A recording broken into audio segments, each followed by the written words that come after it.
Well, it has been an age of man since the last episode, and fuck the real world, because that's what happened. So, anyway, we are back to do a series review here at your favorite podcast about nothing and everything all at once. Welcome back to Shut Up and Enjoy.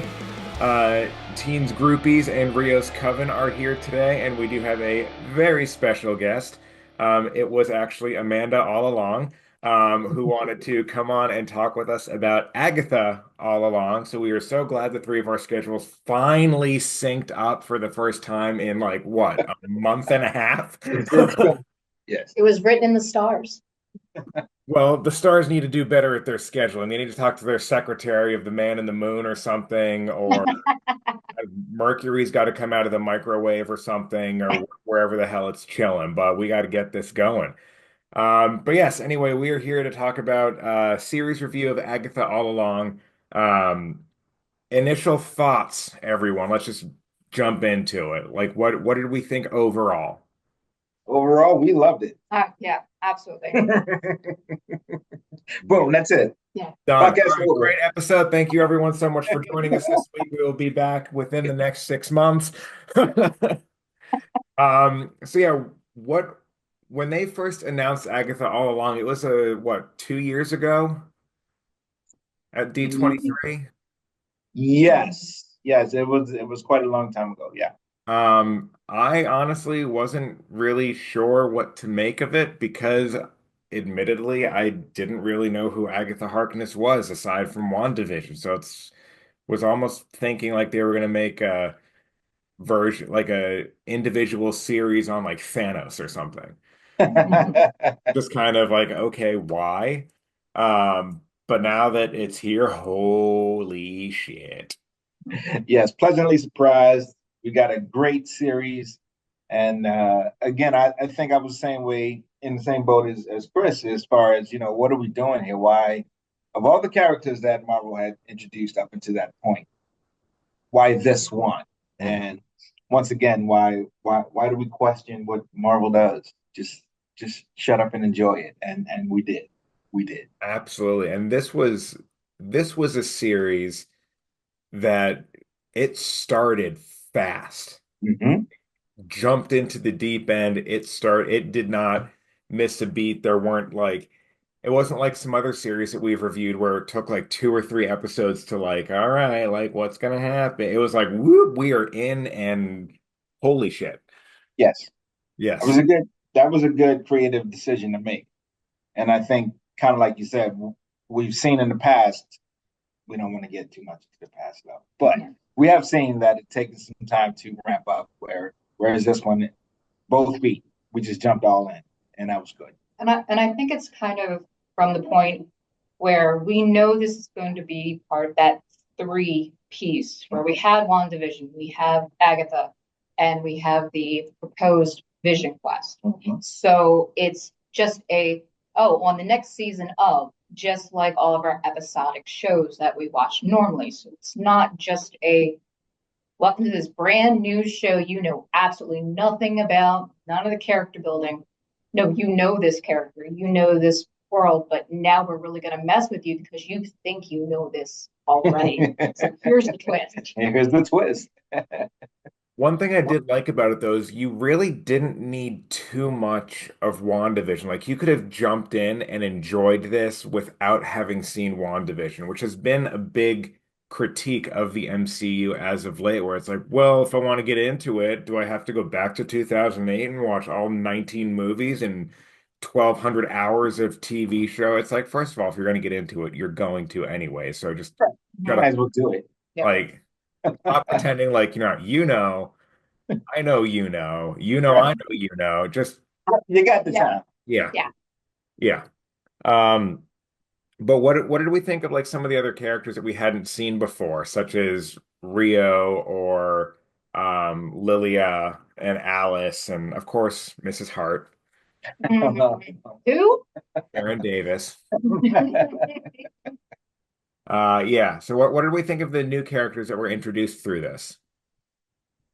I would say out of all the new characters introduced, Jen was my favorite. Hmm.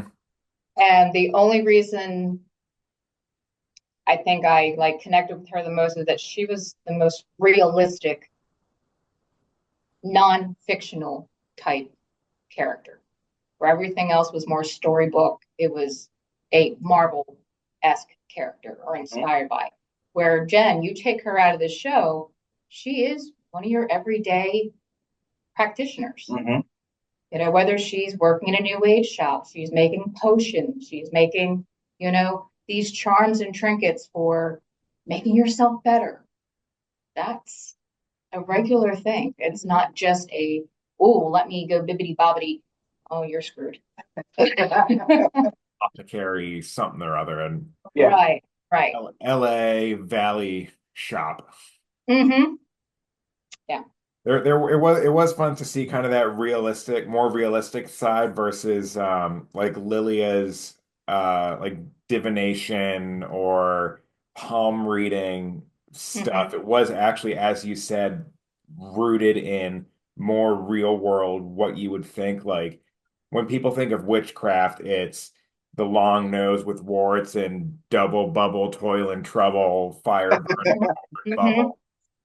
But this was definitely more like, yeah, potions making is an active type of witchcraft. And one might argue so is soup. You have plants and meats and stuff, and you're mixing it up and you drink it and it makes you feel better. So there we We go. cook it. We cook it in our electric cauldrons. Look Mhm. at that. So yeah, I would definitely agree with that. And I wish we had gotten more of Alice though, because I feel like she was just a really cool character that was a heavy hitter up front, and then I wonder if they almost didn't really know where to go with her, and that's why she was the first, well, second to go. Um, I I think she was just a character and just played that role for the show.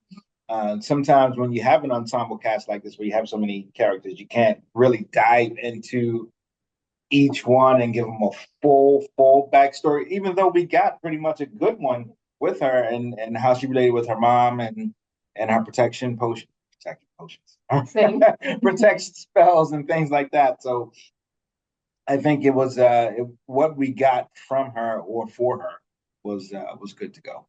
She served her purpose. Yes. And that was ultimately the thing, is like the actress and the character was so intriguing. So it wanted us want more. Yes.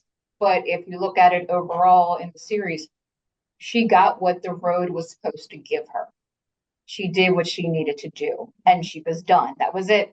Okay, cool. I'm out.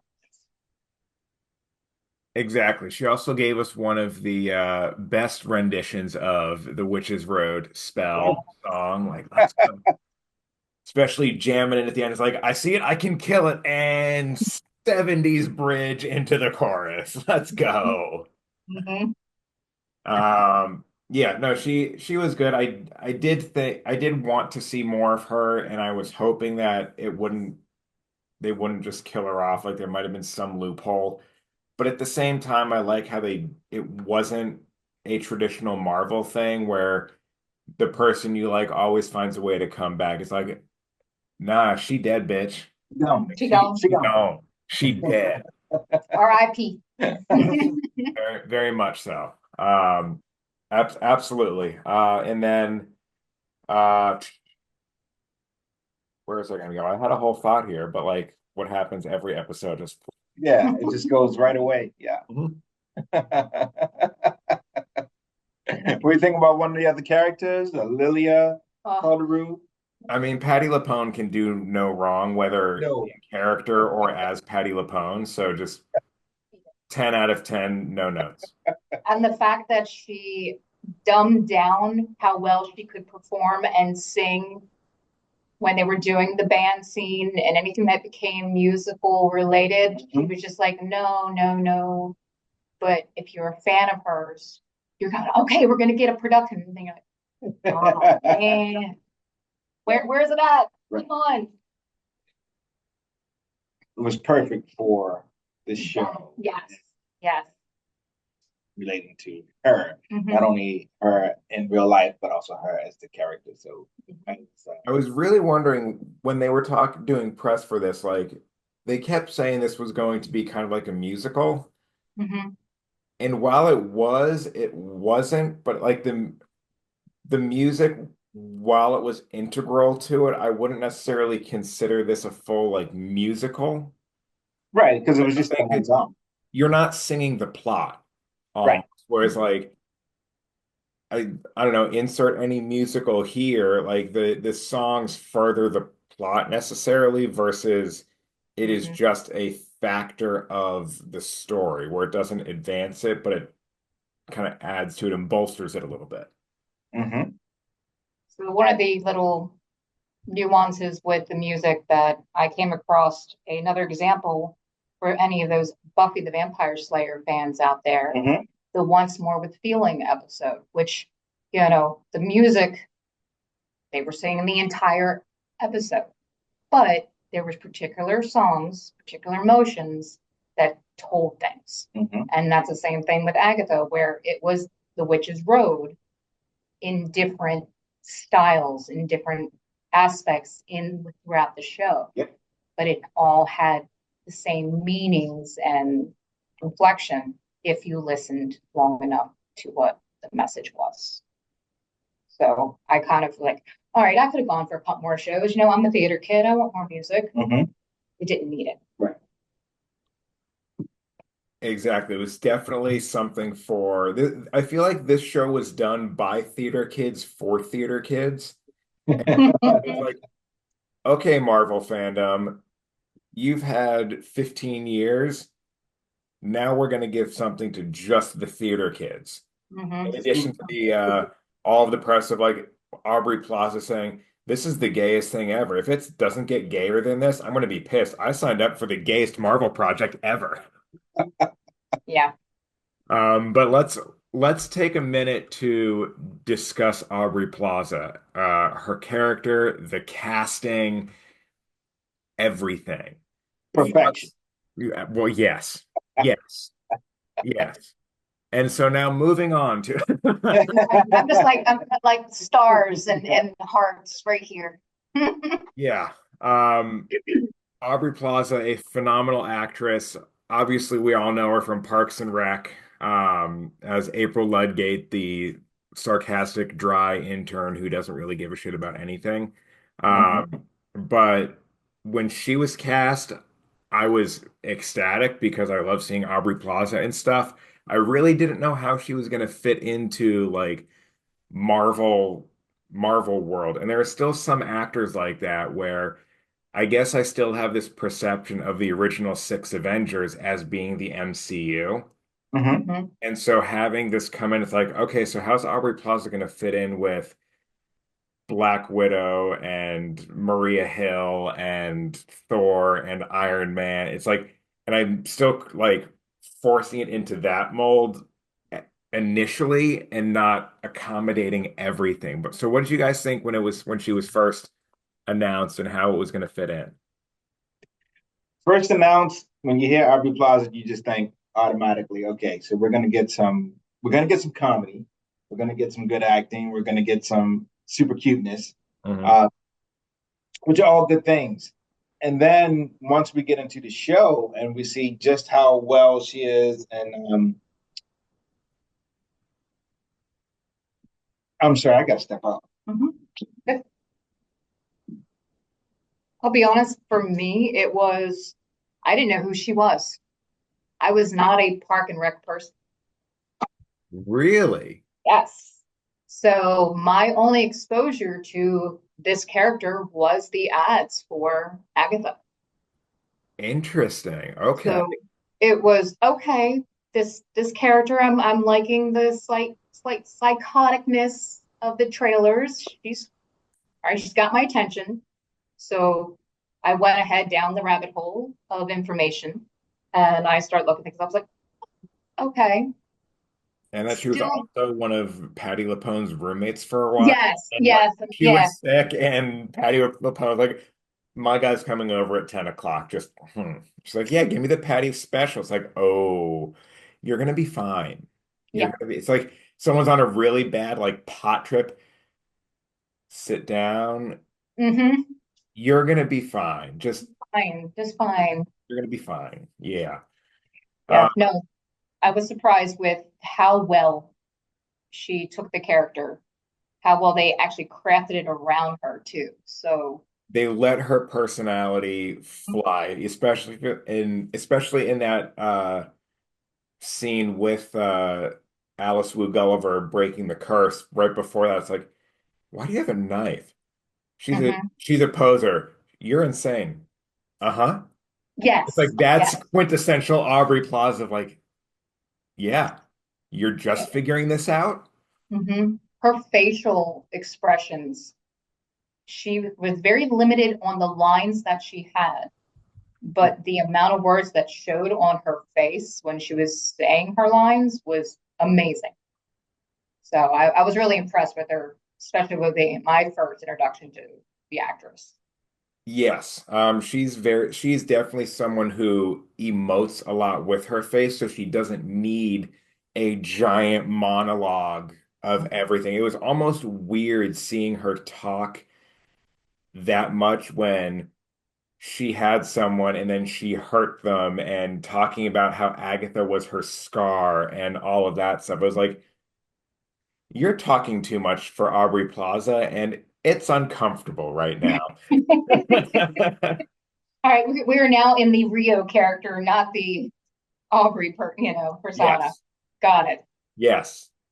It was interesting to see that whole like bonding of the coven with the scars Hmm. of everyone and telling the various stories and how it kind of was Agatha all along Hmm. that we find out. Um, what did you think of the trials? I enjoyed the trials. I had to go back and rewatch each episode to get the proverbial Easter eggs that everybody was talking about. Hmm. But from going back to that whole theater kid thing of using the colors and different symbolism that don't jump out at you, that weren't MCU related, that weren't other movie title related, that it was just a good choice in how they, from a technical standpoint, did it. So Hmm. how the road was always shifting in how it looked and how all the coven members were feeling. Were they happy? Well, the forest was a little bit lighter when everybody was in a good mood and being sarcastic. But then when there was a lot of drama and death was getting closer, it was Yeah. much darker, much you had the Salem 7 come in and it was a whole different feel. So they did really well with that. I'm glad you mentioned the Salem Seven because I don't know if we really needed them in the series. Like the plot never really. I Yeah, I think it was a filler. I think it was, well, if the what happened at the end doesn't take off when you find out what Agatha actually did, we have the 7. So I would say that was the only thing I didn't care for was the Salem 7 because it was just a creepy zombie from the dead coming to get her. It's all her, the Yeah, evil that she did in made physical form, I almost think they should have picked a villain and built around it. Either have Death right? or the Salem Seven. And the Salem Seven could have been like a great season two Hmm. villain where now that Agatha has her power back, then go for it, or have them be chasing them down the road and then have season two end the way this one did Correct. and make her the spirit guide for Billy. And that's kind of where I'm thinking because in the comics they have Wanda is apprenticed to Agatha. Hmm. Well, now we have Billy who is possibly taking that mantle. So you're not completely getting away from the comic Yes. times, but it's still I like making it the its own. I like the shift because we've Yeah. this is one of those liberties where I know some people out there are probably gonna be like, well, she can't do that because it's not Scarlet Witch. And it's like, okay, first of all, shut up. Right. But I like this liberty that was taken with it, where it still kind of is the same thing, but Hmm. it's adjacent a little bit. Right. It's not disconnecting it. It's not saying, nope, Redcon doesn't exist, what have you. No, it's shifting it just enough that it can go either way, but it's not canceling it out. Hmm. It's leaving themselves open to have more flexibility, more room to go in different directions with the story as needed. Yeah, yeah. As we were watching this, theories were starting to circulate a bit more with how it was going to end, what the witch's road actually was, especially once we found out officially, though we all theorized it, thank you, fan casting, that Teen is Wiccan. Uh, Hmm. once that was made official, the theory started to go crazy. He made the road wasn't real. That's why Agatha was surprised, yada yada yada. Um, but how moving towards that and seeing Wiccan develop into Wiccan, all in all, how did you think that pacing went? For being a limited series, it was really well done. I enjoyed the pacing of it because it made me want to know more about the character, where they could possibly take this character in the universe.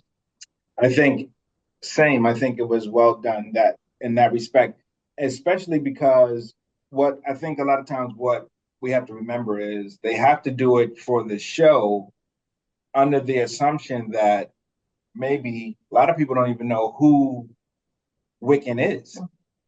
So they have to do it in a way to make it so that those who don't know will be able to understand, and those who do know get it, pick it up, and are fine with it.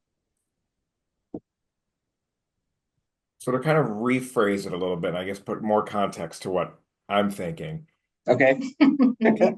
When we that first episode that we see him reveal himself where he gets the crown and everything and Hmm. possesses the witches and they bury Agatha and everything, Hmm. we don't really see him use much more of his magic at all until it's full-blown level 100 Billy Maximoff going toe to toe with death.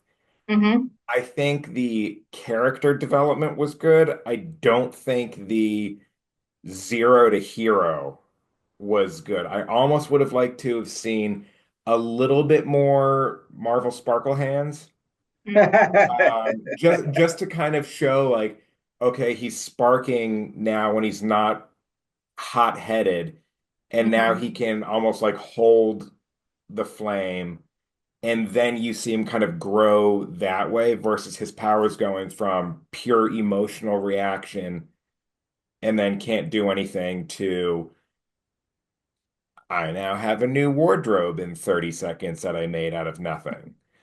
I think we're to assume that Agatha pulled that out of when they were Hmm. in her basement Yeah, and they were trying to find Tommy. I think we ought to figure that's where the growth came in. where it unlocks something. Yes. Unlock Joe Lock. Yeah, there you go. I'm quitting. Last episode. Um, I can see that. I might concede to that to not be a hair splitter. Well, and you got to think too of the the age that Wiccan is, and the fact that he is a two soul, that it's William and Billy. So, how old is Billy when he went? 10, And William was just having his bar 13. mitzvah. Mhm. Yeah. So, and now all of this has happened. And just like Wanda, he was very much emotionally driven. That's where, when anger and fear and everything like that, that's where the power came through. So that removed the initial block that Mhm. his safeguard of himself was there. So now that's now gone. Well, now it's starting to trickle. Billy or am I William? Yeah. Like, I think that's why they didn't go over the top, Hmm. because it wasn't Billy all along. It was Agatha all along. So they couldn't completely Yeah. go from 0 to 100. Yeah. That makes But Star sense. Wars would have been nice. Maybe like slow down at 50 and then go up to 60 and 70. But yeah, so pushing past the trials when we're back in the real world, big thing to remember and keep in mind is as far as Jen concerns is concerned, the road is still real. Yes. Yes. Yes. That is a big, big thing to consider Mhm. going forward. And if she then tries to pull kind of what Agatha did to get back to the road at all, like it won't work for her. So I think there's a lot of potential character development in that with her that I And would love to see. Jennifer Kale is a existing Marvel character too. So Isn't she like the cousin of Ghost Ghost Rider. Rider. Yeah. Ghost Rider? Yeah. Hmm. So yeah. Yeah, it's definitely going to be interesting to see where they go with that character. I mean, she crawls out of the ground and she starts flying away. Hmm. So, yeah. Yeah, we're not done with her, I don't think. I hope not. I hope not. Right. And it was Um, only, when they say 24 hours, 24 she hours. was only gone for 24 hours, so she still got the court cases against her and Mhm. all those type of things. So it'll be interesting to see where they go. yeah, yeah. I I I did really like towards the end the production choices that they made where they had the big final fight not be the last episode. Hmm. That is not normal for a Marvel superhero thing to not essentially have the third act not be the big fight scene. Do you think that helped or hindered this show? I think it helped the show.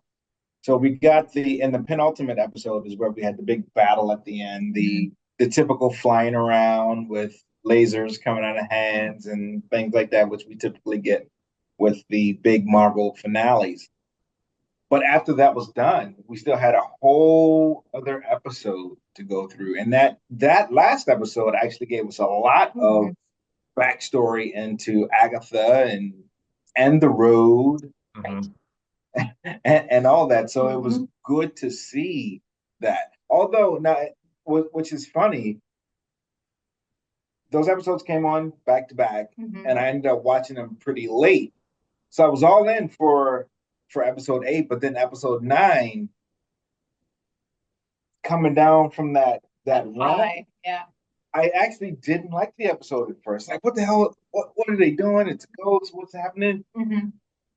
But I watched it again when I had my wits about me and said, "Oh shit, what was I thinking last night?" You know. So, so I'm glad that I watched it again. It took it all in the right way, the way it should have been taken in the first place, and then came around to, well, this is fucking fantastic. So it was good. Yeah. I liked how we actually got. I was wondering because I'd forgotten that something in my brain didn't click that it was 2 episodes released on the last day. Mm-hmm. So in my mind, when I saw the end of episode 8, when you hear Agatha say something as a ghost to Billy, and then that episode finishes, I was like, well, shit, what the fuck's what the fuck? The next one, how are we gonna solve this? Right. Because the next series is Vision Quest. It's not Agatha Part Two. Like, and then in the lower right-hand corner, it says, click here to play next episode. And I was like, Yeah. oh my God. And I think I texted you, Dante. I was Yes. like, this was a two-parter, question mark, exclamation point. I was like, holy shit. Mhm. So I could have seen them end it on that, and then Billy comes in with the Young Avengers, and Agatha's whispering shit in his ear, type of thing. Which I really wonder how that's gonna go. If he does come into Young Avengers, are we just gonna see like Agatha chilling in the background of every scene? Like, Mm. I This can is she come and go? Like, I think speculation nation right yeah, now. I think she's gonna serve her purpose. She'll show up in like a flashback of, like the whole Karate Kid montage teaching moments, but she won't be in Young. No, and what I think is going to happen now, what do we know? What do we know about Billy? Billy has discovered the way Mhm. to transfer consciousness to another body. Correct. I'm thinking, as we know, Agatha is all about self.